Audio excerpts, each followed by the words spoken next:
In this clip, we're going to learn about the Ray Render node. Okay, so let's go ahead and replace our scanline render with the Ray Render node. So I'm going to go ahead and type in Ray, and you'll see Ray Render comes up, and it's got exactly the same inputs as our scanline render.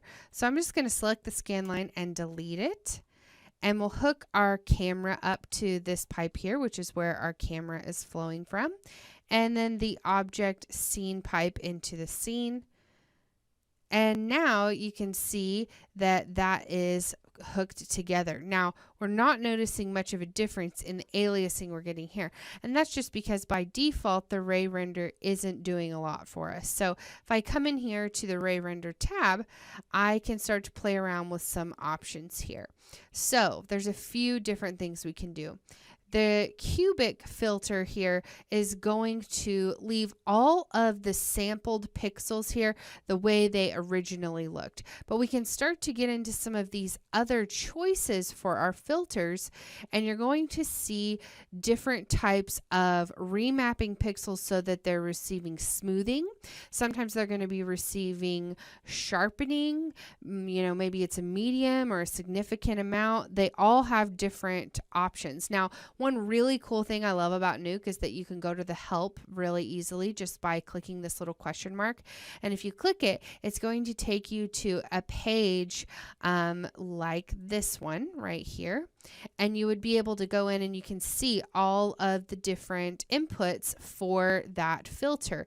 So it'll tell you, what the impulse filter does, what cubic does. So if you're unfamiliar with some of these terms, you can go in and find out exactly what you're going to be getting there. So based on what we're seeing, it's not really going to change these edge pixels because that's based more on the samples here.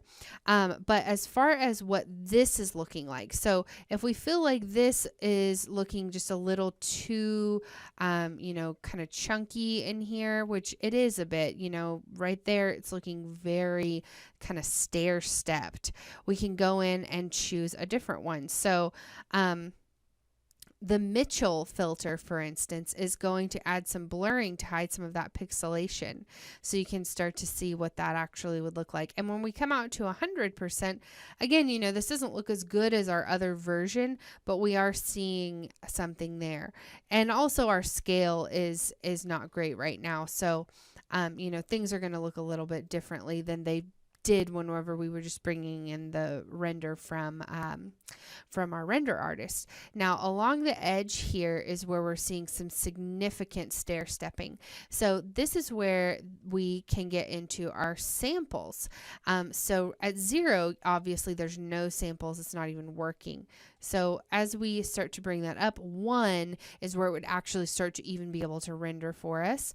And then you can see as I increase this number, we start to get some more of, that smoothing along that edge.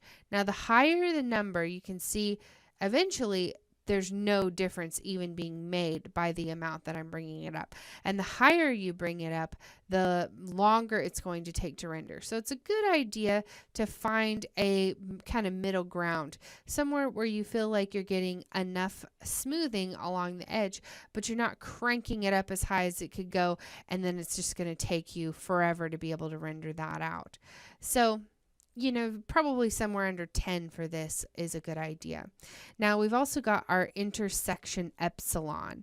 So what is that talking about? That's talking about the error threshold for our triangle ray calculations. So whenever the ray of this render, it shoots out this little point and it looks for this, geometry, how many errors are we going to allow? And it's got an extremely low error rate, which, the higher that is, then the faster it's going to go in terms of render time.